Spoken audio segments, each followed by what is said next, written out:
Bismillahirrahmanirrahim. Assalamualaikum warahmatullahi wabarakatuh. Alhamdulillah. Alhamdulillahidil jalali wa syari'il harami wal halali. Summa salatullahi ma'asalami ala nabiyil mustafa tihami Muhammadinil hadi minad dolali wa afdali sahbi wa khairi ali. Amma ba'du. Baik jamaah sekalian yang dirahmati Allah Subhanahu wa taala, kita lanjutkan materi kita pada pagi hari ini.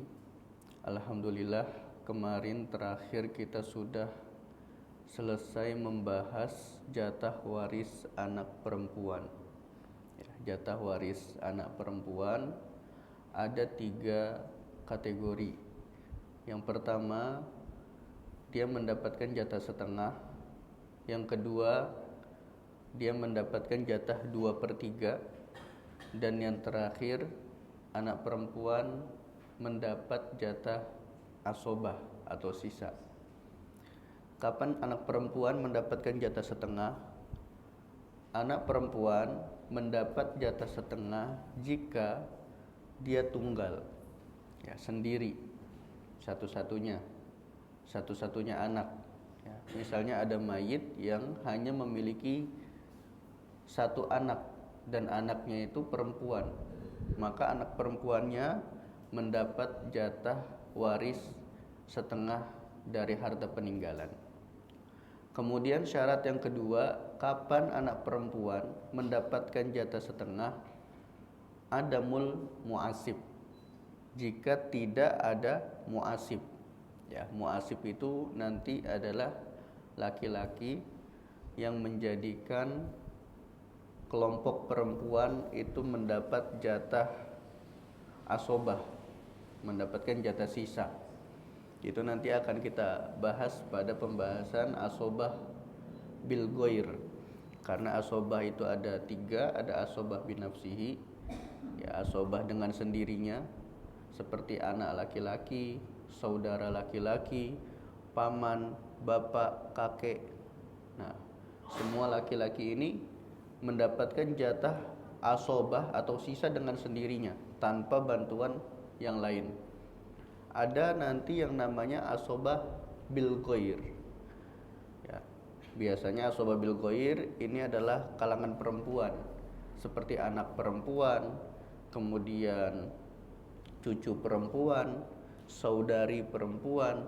Nah, mereka ini nanti akan mendapat asobah apabila ada anak laki-laki, ada cucu laki-laki, dan juga ada saudara laki-laki sekandung. Nah, jadi tadi permasalahan yang kita bahas adalah anak perempuan. Jika ada anak laki-laki dalam permasalahan waris, nanti anak perempuan itu jatahnya enggak setengah lagi, tapi dia dapat jatah asobah atau sisa. Makanya disyaratkan kapan anak perempuan mendapat jatah 1/2. Yang pertama, dia sendiri, tunggal. Yang kedua, tidak ada mu'asib. Maksudnya mu'asib di sini adalah anak laki-laki. Kemudian yang kedua, jatah anak perempuan 2/3 dari harta peninggalan. Kapan anak perempuan mendapatkan jatah 2/3 dari harta peninggalan? Syaratnya al-jam'u, apabila anak perempuannya lebih dari 1. Jadi anak perempuan kalau lebih dari 1, jatah warisnya 2/3 dari harta peninggalan. Dan syarat yang kedua, adamul mu'asib. Syarat yang kedua juga tidak boleh ada mu'asib, yaitu anak laki-laki. Kalau ada anak laki-laki, meskipun ada anak perempuan yang lebih dari 2 atau lebih dari 3, maka nanti semuanya jatahnya asobah, digabung. Anak laki-laki ini menjadikan jatah anak perempuan itu mendapatkan sisa, tidak mendapatkan setengah atau 2/3 lagi. Dan yang terakhir, anak perempuan mendapatkan jatah sisa wujudul mu'asib, kalau ada anak laki-laki. bab ini, ya, jatah anak perempuan ini itu sangat penting, ya, sangat berhubungan dengan jatah waris selanjutnya. Karena jatah waris selanjutnya itu berbicara jatah warisan cucu perempuan. Ya, dan ternyata cucu perempuan itu tidak semuanya mendapatkan warisan. Tidak semua cucu perempuan mendapat waris. Nah, seperti apa cucu perempuan yang mendapatkan waris? Nah, ini kita bisa lihat ininya, ya, gambarnya. Ketika ada mayit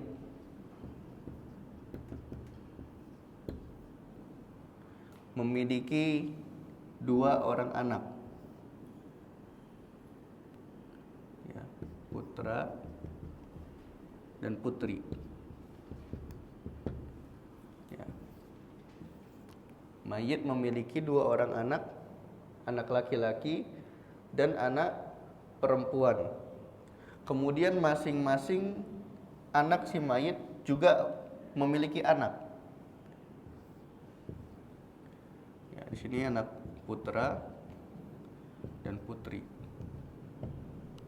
Begitupun putrinya si mayit memiliki 2 orang anak.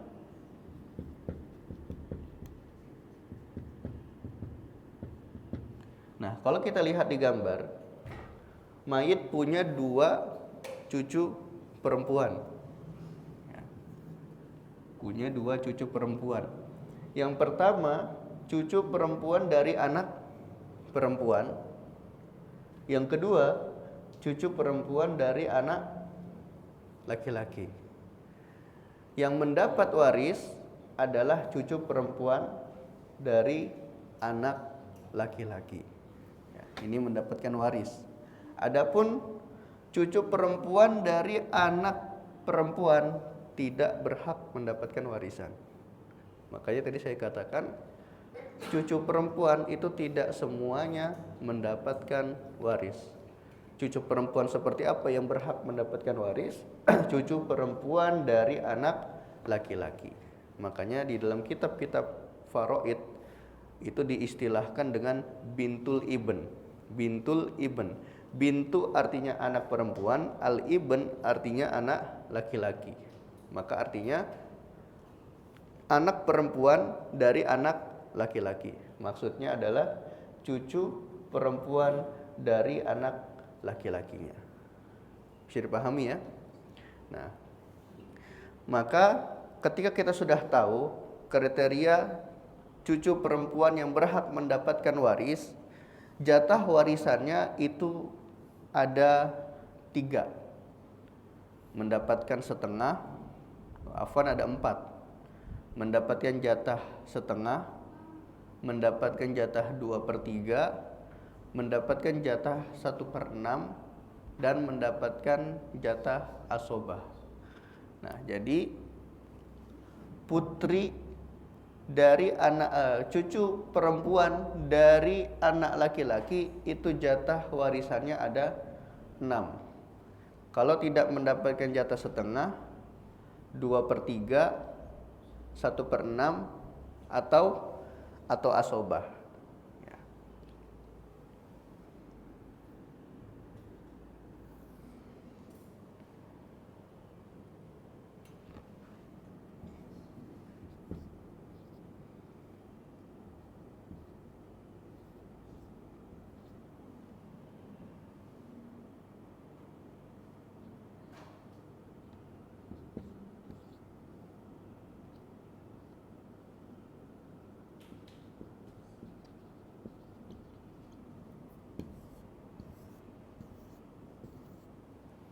Nah, ini dia jatah waris cucu perempuan dari anak laki-laki. Yang pertama setengah, yang kedua 2/3, yang ketiga 1/6, dan yang terakhir sisa atau asobah. Kita akan bahas yang pertama, kapan cucu perempuan dari anak laki-laki mendapatkan jatah setengah. Ya, syaratnya yang pertama adalah sendiri, hampir sama dengan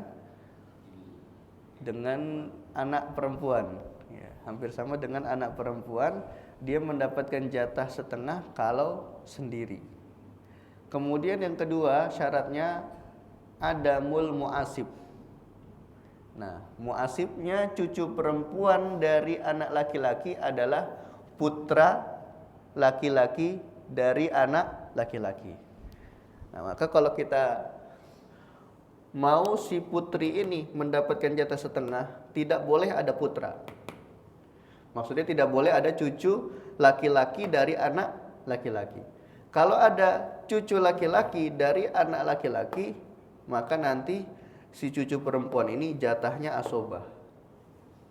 Nah, jadi syaratnya yang pertama, kapan putri atau cucu perempuan dari anak laki-laki mendapat jatah setengah? Yang pertama sendiri syaratnya. Kemudian yang kedua, tidak boleh ada muasib. Siapa muasibnya? Cucu laki-laki dari anak laki-laki, atau diistilahkan dengan ibnul ibn. Ibnu anak laki-laki, al-ibn anak laki-laki, yaitu anak laki-laki dari anak laki-laki. Maksudnya adalah cucu laki-laki dari anak laki-laki. Gitu. Kemudian syarat yang ketiga, supaya cucu perempuan ini mendapatkan jatah setengah, adamu far'il waris a'la minha. Tidak boleh ada keturunan yang lebih tinggi dari dia. Apa namanya nasabnya. Kita kasih contoh.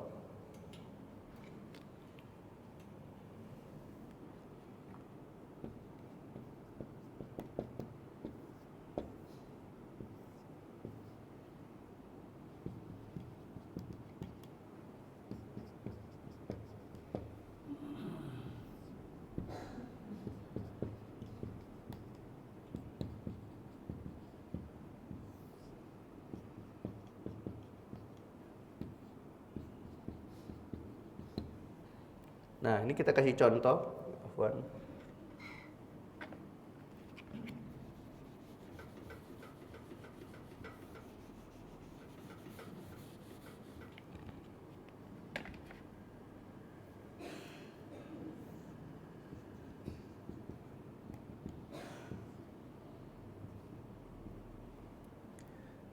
Nah, contohnya ini. Mayit punya anak laki-laki dan anak perempuan. Kemudian anak laki-lakinya si mayit punya anak laki-laki dan perempuan. Kemudian cucu laki-lakinya si mayit itu punya anak lagi, laki-laki dan perempuan. Nah, kita lihat di sini, berarti ini siapa? Cicitnya ya. Cicit perempuannya si mayit perempuan. Nah, ternyata ini siapanya? Berarti bibinya. Ya, ini bibinya. Putri ini berarti bibinya. Bibinya itu masih hidup saat apa ya, manggilnya apa kalau ke mayit ini? Antara si putri ke ini apa istilahnya? Buyut ya, buyut. Ya. Ketika buyutnya meninggal, ternyata bibi dari si cicit ini itu masih hidup. Maka si cicit ini tidak berhak mendapatkan warisan. Yang berhak siapa? Bibinya. Ya, yang berhak adalah bibinya. Bisa dipahami ya di sini ya. Nah, ini dia skemanya. Maka syaratnya adalah tidak boleh ada ahli waris yang lebih tinggi dari dia. Maksudnya generasinya. Ini generasi cicit, ini generasi cucu, nah ini generasi anak. Ya, jadi yang paling rendah, ya paling bawah, generasi paling bawah itu tidak berhak mendapatkan warisan kalau ada generasi terdekat. Ya, contohnya generasi cucu atau ada generasi anak. Ya, ditinjau dari si mayitnya. Ya, ini dia syarat cucu perempuan cucu perempuan mendapatkan jatah setengah. Ya, syaratnya tadi ada 3. Yang pertama sendiri, kemudian yang kedua tidak ada cucu laki-laki dari anak laki-laki, dan yang ketiga tidak ada keturunan yang generasinya itu lebih tinggi daripada si cucu perempuan ini. Ya. Kalau di dalam bahasa Arab sebenarnya kalau ke bawah itu tetap dianggapnya cucu, terus ke bawah tuh masih dianggap cucu. Kalau di Indonesia kan kita punya beragam bahasa lainnya ya. Ya, nanti ada istilahnya cicit, ada istilahnya kalau ke atasnya buyut gitu. Kalau bahasa Arab ke atas jad, sudah. Ya, jad itu kakek, terus sampai ke atas mau generasi keberapa pun itu dipanggilnya jad. Nah, kemudian yang kedua, cucu perempuan dari anak laki-laki mendapatkan jatah 2/3. Kapan mereka mendapatkan jatah 2/3? Ya, syaratnya juga di sini hampir sama dengan syaratnya anak perempuan apabila jumlahnya lebih dari 1. Tadi kan ini kalau 1 dapat jatahnya setengah. Kalau lebih dari 1 maka jatahnya 2/3. Syarat yang kedua, supaya cucu perempuan dari anak laki-laki mendapat jatah 2/3, adamul muasib. Ya, sama tidak boleh ada cucu laki-laki dari anak laki-laki. Ya, jadi syaratnya hampir sama dengan tadi yang pertama. Bedanya cuman sendiri atau lebih saja. Ya, dan syarat yang ketiga, adamu far'i waris a'la minha. Ya, tidak boleh ada keturunan yang generasinya lebih tinggi dari dia. Nah, jadi syaratnya sama ya dengan tadi yang setengah, hanya yang membedakan adalah jumlahnya saja. Kalau jumlahnya sendiri maka dapatnya setengah, kalau lebih dari 1 maka dapatnya 2/3. Nah, kemudian kita lanjut ya ke jatah 1/6. Kapan cucu perempuan dari anak laki-laki mendapat jatah 1/6? Syaratnya yang pertama ma'a bint.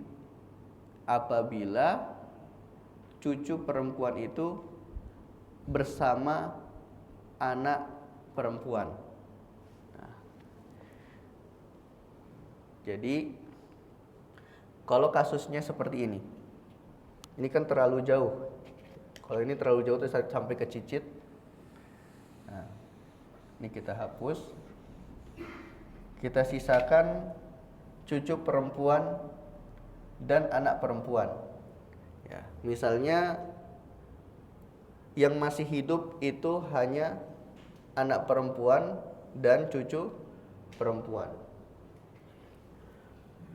Maka berapa jatah anak perempuan? Pertama yang kita bahas, berapa jatahnya anak perempuan di sini?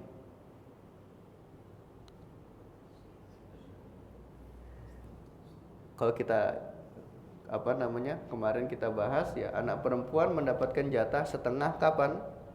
Yang pertama kalau sendiri, dan yang kedua tidak ada muasib, yaitu tidak ada putra atau tidak ada anak laki-laki.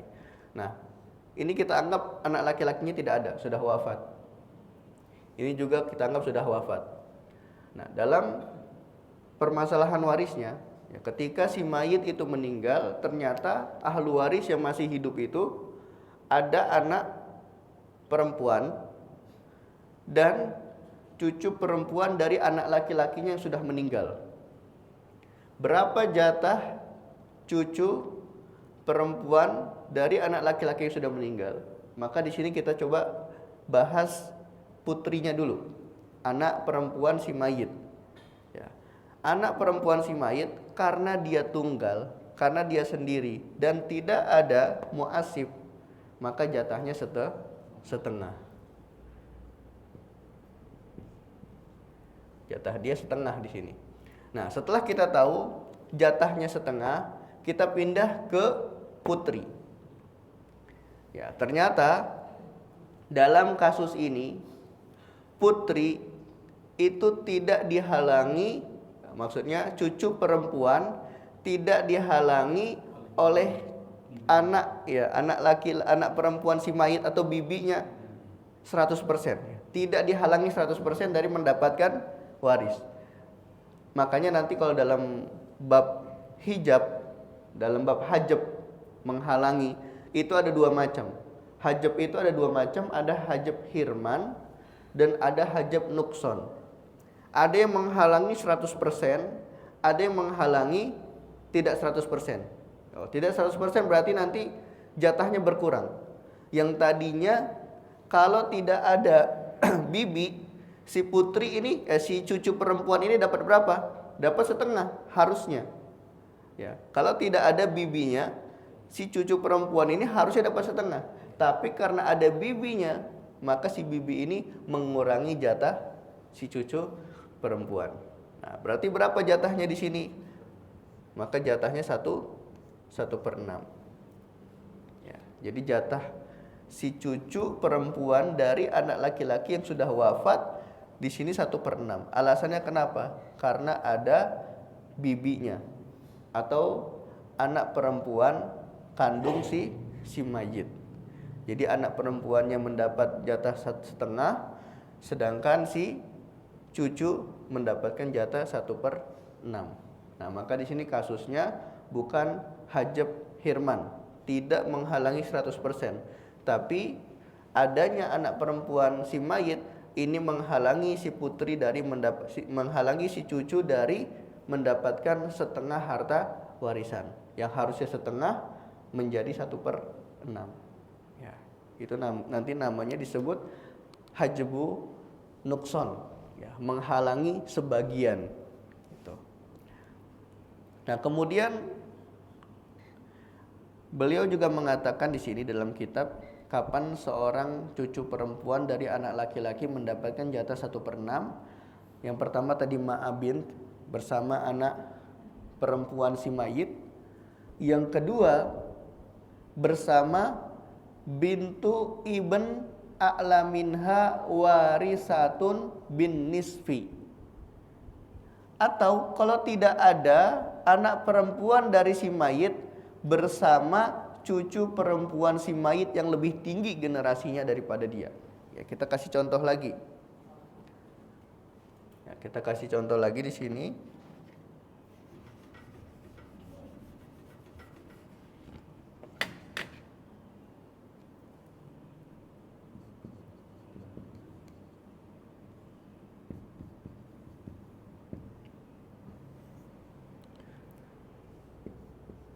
Nah, dalam skema ini, ya, skema kasus yang kedua ini, anak perempuan si mayit itu sudah wafat, ya, sudah tidak ada. Yang tersisa siapa? Yang tersisa cucu perempuan dari anak laki-laki si mayit yang sudah wafat, dan yang tersisa cicit perempuan dari cucu laki-laki si mayit yang sudah wafat. Nah, ini kasusnya seperti ini. Berarti kan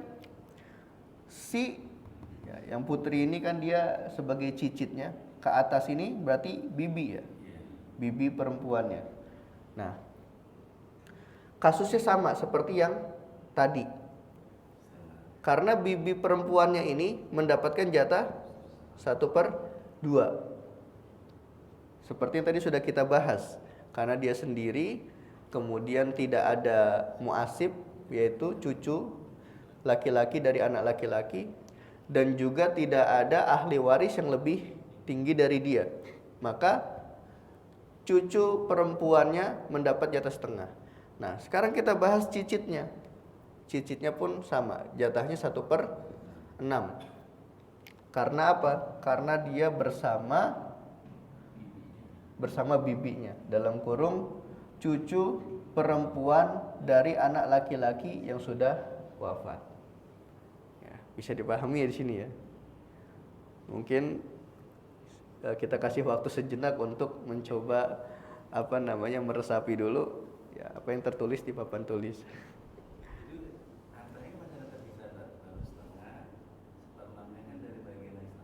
Iya. Sisanya nanti ada permasalahan aul atau rot. Jadi permasalahan aul atau rot itu apabila sahamnya kurang atau sahamnya lebih. Itu nanti ada cara penghitungan khusus. Iya.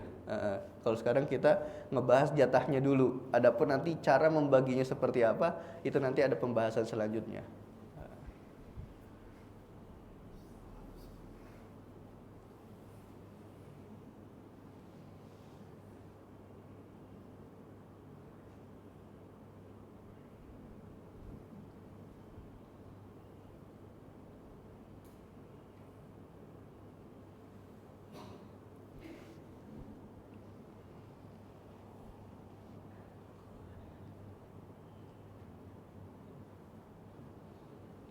Taib, ada yang ingin bertanya?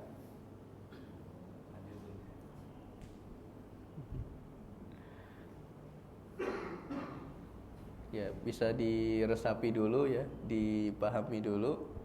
Kalau ada yang kurang paham bisa ditanyakan.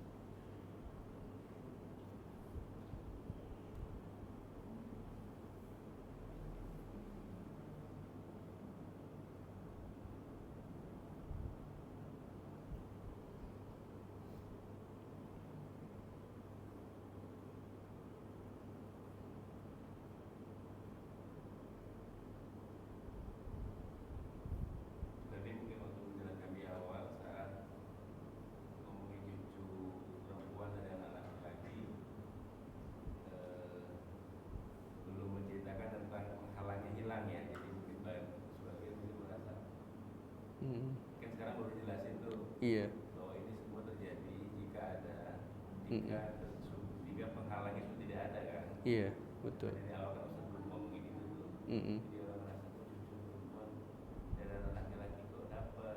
Bapaknya ada nggak ya? Kalau bapaknya ada berarti nggak dapat ya kan? Iya. Karena penghalang itu kan. Karena fokusnya kita di cucunya, iya, cucu perempuan. Adapun penghalangnya nanti di syarat-syaratnya. Oke, tadi kita bahas di sebelahnya itu syarat-syaratnya. Dari kapan si putri atau si cucu perempuan ini mendapatkan setengah, 2/3, 1/6 dan asobah. Ya.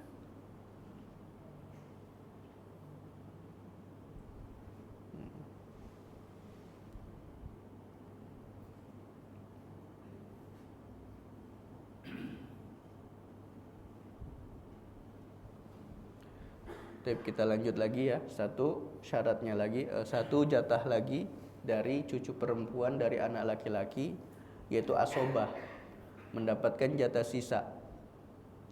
Kapan cucu perempuan dari anak laki-laki mendapatkan jatah sisa? Yang pertama, kalau ada cucu laki-laki dari anak laki-laki ya. Jadi kapan cucu perempuan dari anak laki-laki mendapatkan jatah sisa? Kalau ada cucu laki-laki dari anak laki-laki ya. Misalnya si putra yang sana itu masih hidup ya, maka jatah cucu laki-laki dan cucu perempuan jatahnya asobah, sisa.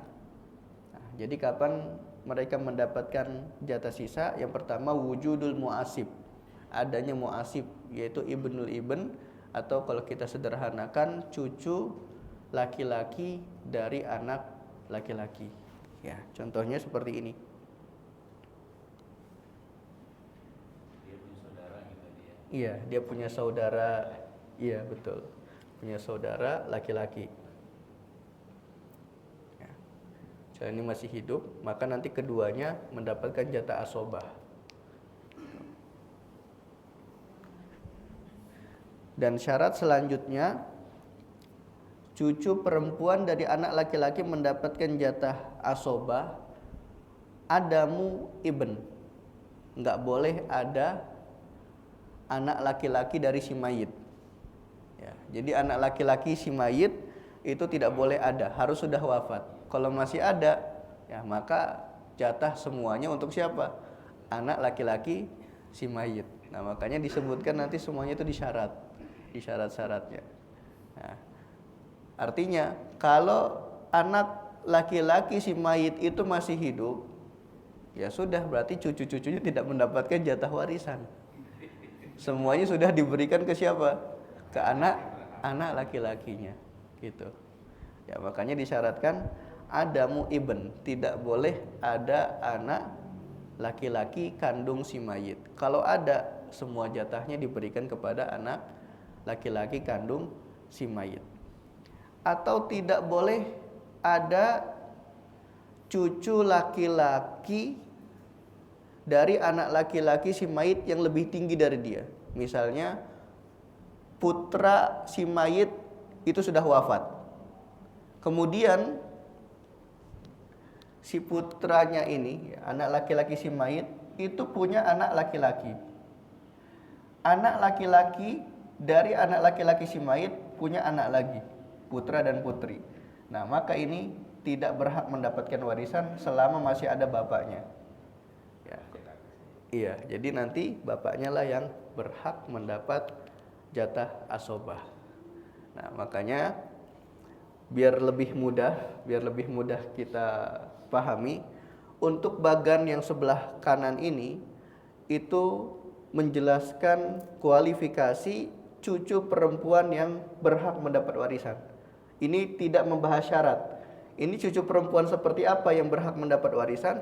Cucu perempuan dari anak laki-laki. Artinya dari jalur laki-laki. Berarti cucu perempuan dari jalur perempuan itu tidak berhak mendapatkan warisan. Syarat-syaratnya itu ada di mana? Ada di sebelah kiri yang tadi kita bahas. Ya. Jadi cucu perempuan ini kapan mendapatkan jatah setengah? Yang pertama kalau sendiri. Kemudian tidak ada muasib. Siapa muasibnya? Cucu laki-laki dari anak laki-laki. Kemudian kapan cucu perempuan mendapatkan jatah 2/3? Kalau lebih dari 1. Dan tidak ada muasib, yaitu cucu laki-laki dari anak laki-laki. Begitupun tidak boleh ada keturunan yang generasinya lebih tinggi dari mereka. Karena kalau nanti ada yang generasi lebih tinggi daripada mereka, jatahnya bukan setengah. Ya, jatahnya nanti 1/6. Ya, jatahnya 1/6. Kemudian yang kedua, yang ketiga, 1/6. Kapan cucu perempuan mendapatkan jatah 1/6? Kalau ada bibi atau cucu perempuan yang generasinya lebih tinggi dari dia, maka jatahnya 1/6. Dan yang terakhir, asobah, sisa. Kapan cucu perempuan mendapatkan jatah sisa? Dengan syarat ada muasib, yaitu ada cucu laki-laki dari anak laki-laki, dan dengan syarat tidak ada anak laki-laki kandung dari si mayit. Artinya tidak boleh ada bapaknya atau tidak boleh ada kakeknya. Kalau masih ada kakek atau bapaknya, maka seluruh harta itu diberikan kepada bapak atau kakeknya si cucu tadi. Ya. Jadi seperti itu. Ini syarat-syaratnya tadi kita sebutkan semua di di papan yang sebelah kiri. Nah, itu ilmu faraid memang butuh kefokusan ya.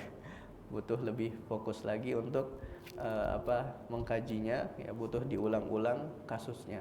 Nah, sekarang kita ini membahas jatahnya dulu. Insya Allah kalau memang masih kurang paham, besok ya pertemuan selanjutnya kita bisa bahas cara membagi warisnya.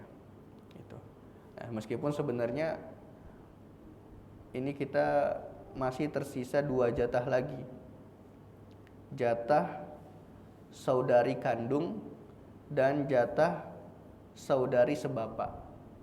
Nah, kita nih sebenarnya berapa bulan ini membahas warisan itu masih di bab pertama, ya, masih di pembahasan jatah-jatah ahli waris. Ya, kita belum lanjut ke teori-teori selanjutnya. Kita masih membahas berapa jatah suami, berapa jatah istri, jatah bapak, jatah kakek, kemudian jatah ibu, jatah nenek, jatah saudara dan saudari seibu, kemudian jatah anak perempuan. Nah, itu semua sudah kita bahas pada pertemuan sebelumnya. Juga jatah cucu perempuan dari anak laki-laki. Ya, nanti insya Allah kalau sudah selesai dari permasalahan jatah ahli waris, itu masuk ke bab selanjutnya membahas terkait dengan asobah, ya. Siapa aja mendapatkan jatah asobah, kemudian siapa aja yang jatahnya asobah bil goir, dan siapa saja yang mendapatkan jatah asobah ma'al goir, ya. Karena sebenarnya secara sederhananya, kalau kita sedikit flashback ya ke beberapa pembahasan awal dulu, warisan itu dibagi dengan dua cara, ya.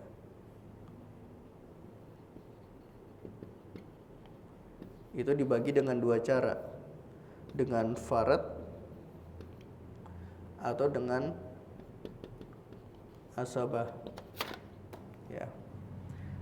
Jadi warisan itu dibagi dengan dua cara, dengan farad atau dengan jatah asobah. Kalau farad itu sudah memiliki jatah pasti, yaitu 1/2, 1/4, 1/8, 1/3, 2/3, 1/6. Nah, ini takaran yang sudah tertulis di dalam Kitabullah Al-Quranul Karim. Adapun asobah adalah ahli waris yang mendapat warisan secara tidak pasti, ya, tidak punya takaran pasti, bukan setengah, bukan 1/4, ya, bukan 1/8, tapi jatahnya adalah sisa. Makanya para penulis kitab faraid di awal itu membahas ashabul furud dulu, yaitu orang-orang yang mendapatkan jatah warisan dengan pasti, dimulai dari setengah sampai 1/6, terus diselesaikan. Nah, baru setelah selesai mengkaji ashabul furud, siapa saja yang mendapatkan jatah dengan cara farad, pindah ke bab selanjutnya, ashabut taksib, yaitu siapa saja yang nanti akan mendapatkan jatah warisan dengan asobah, dengan sisa. Baru setelah itu membahas kaidah-kaidah yang yang keluar dari permasalahan asal, ya. Contohnya nanti berbicara tentang al-aqdariyah, apa itu al-aqdariyah, kemudian permasalahan kakek apabila bersama saudara-saudara si mayit, apakah kakek ini menghalangi saudara-saudara si mayit mendapat warisan atau tidak. Maka nanti didapati ada khilaf di kalangan ulama terkait permasalahan itu. Nah, itu nanti dibahasnya di bab-bab selanjutnya setelah kita betul-betul sudah mengetahui berapa saja jatah warisan ahlu waris. Nah, jadi yang perlu kita pahami hari ini adalah jatah dari masing-masing ahlu waris yang sudah kita bahas, dan alhamdulillah kita sudah sampai pada jatah cucu perempuan dari anak laki-laki. Allahu a'lam bishawab.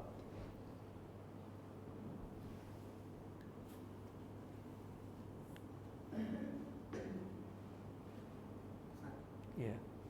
Berarti kalau cucu anak perempuan dari anak perempuan itu nggak dapat warisan apabila mayit ini punya anak laki-laki, terus dia punya anak laki-laki, anak perempuan. Cucu perempuan dari anak perempuan. Cucu perempuan dari anak perempuan, sekalipun tidak ada anak laki-laki, dia tidak berhak mendapat warisan, gitu. Jadi nanti cucu perempuannya itu bukan disebut sebagai ahlu waris, tapi nanti disebut sebagai zawil arham. Ya, ada istilah nanti zawil arham, yaitu kerabat yang bukan dari golongan ahlu waris, tapi nanti ada jatah. jatahnya itu tidak sama seperti jatah warisan. Ada cara penghitungannya tersendiri nanti. Nah, nanti si putri atau si cucu perempuan dari anak perempuan itu dikategorikan sebagai zawil arham, bukan ahli waris. Sehingga sekalipun tidak ada anak laki-laki si mayit atau tidak ada cucu perempuan dari anak laki-laki si mayit, si cucu perempuan dari anak perempuan si mayit itu tidak dikategorikan ahli waris.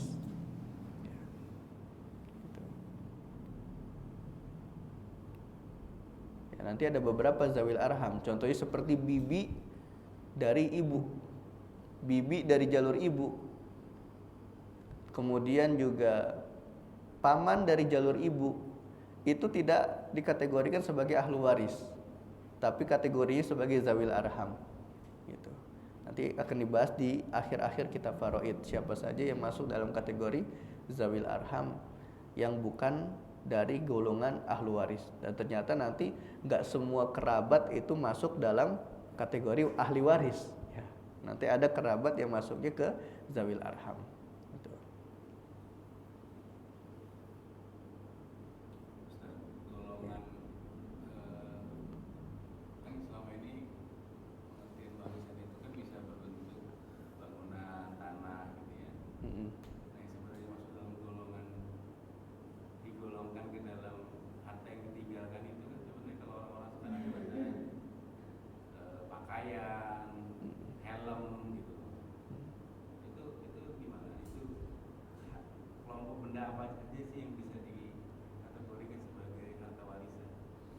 Semua benda yang memiliki nilai harga itu masuk dalam kategori harta peninggalan yang nanti akan menjadi warisan.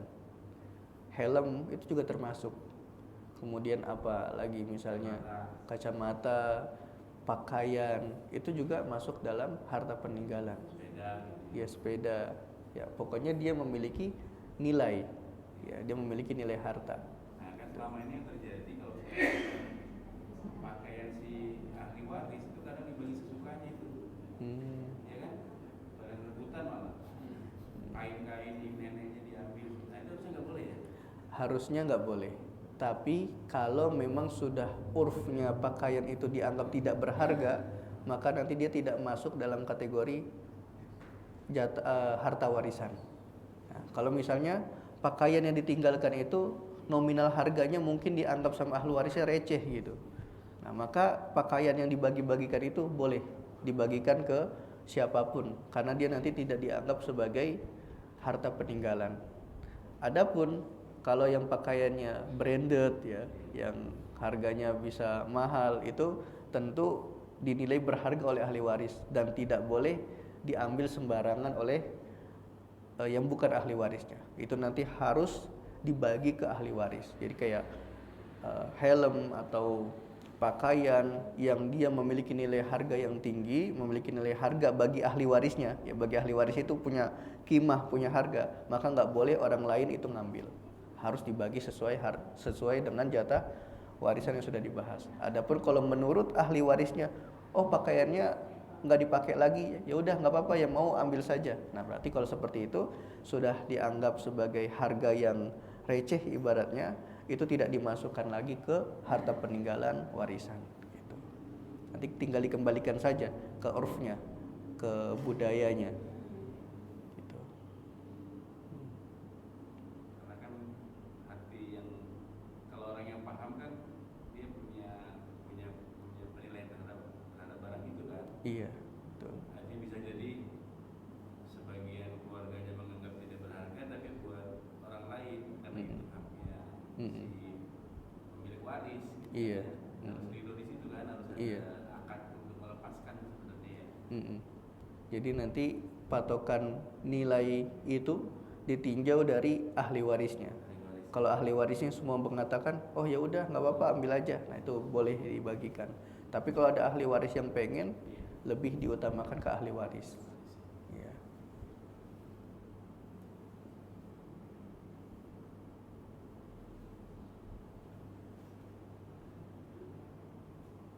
Termasuk di dalamnya itu ya, apa namanya, kan sekarang tuh banyak juga lembaga-lembaga pendidikan gitu ya, yang sebenarnya lembaga pendidikan itu dibangun dari hasil sumbangan-sumbangan gitu ya, dan itu nggak bisa disebut sebagai harta warisan kan, karena itu seperti apa? Lembaga pendidikan yang sifatnya seperti apa dulu? Lembaga kan kadang ada lembaga pendidikan itu yang membuka donasi untuk orang berinfak, bersedekah, kemudian memberikan ke dalam pembangunan. Ada gedung itu dibangun, tapi berdasarkan infak banyak orang gitu. Tapi ada satu orang yang mengelola sebagai pemilik yayasan itu. Gitu. Iya. Jadi kalau status tanah dan bangunan itu milik pribadi, maka itu nanti jatuhnya menjadi warisan.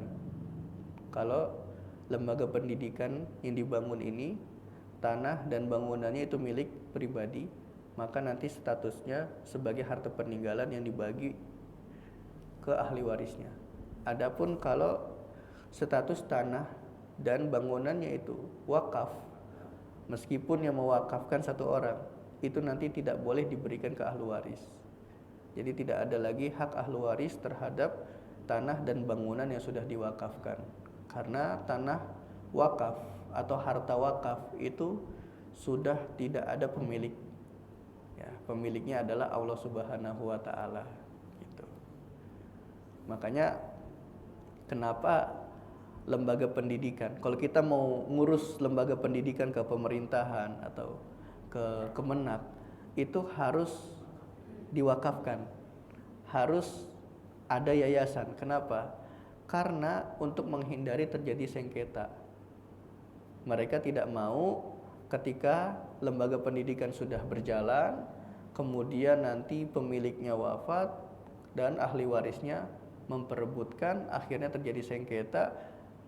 Ujung-ujungnya apa? Yang menjadi korban adalah siswa yang sudah berjalan bertahun-tahun sekolahnya, tiba-tiba bubar gara-gara tanah sengketa. Dan itu banyak terjadi di beberapa daerah. Makanya pemerintah itu mulai memperketat izin mendirikan lembaga pendidikan. Ya, di antaranya tadi syaratnya harus diwakafkan supaya menghindari terjadi sengketa. Kemudian yang kedua, ada yayasan yang menaungi, karena kan sebuah yayasan itu nanti akan di bawah naungan notaris. Notaris inilah yang nanti atau bidang hukum yang bertanggung jawab terhadap berjalannya suatu lembaga pendidikan. Seperti itu.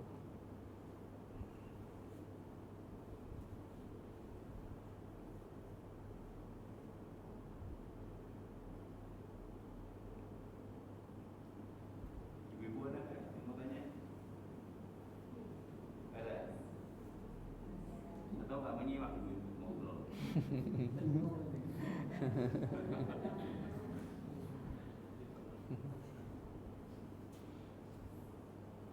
Ya, ada lagi pertanyaan lain? Atau kita cukupkan ya? Ya, insya Allah kita lanjutkan pertemuan selanjutnya. Ya, semoga bermanfaat ya. Jangan lupa juga di murojaah, nanti bisa di murojaah di YouTube. Ya. Ada pesannya. Iya. Jangan lupa juga di subscribe ya. Insya Allah. Ya, saya cukupkan dengan hamdalah, alhamdulillahirabbil alamin. Wal asri innal insana lafi khusr illa alladzina amanu wa amilus solihati wa tawassaw bil haqqi wa tawassaw bis sabr. Saya kembalikan kepada MC. Assalamualaikum warahmatullahi wabarakatuh.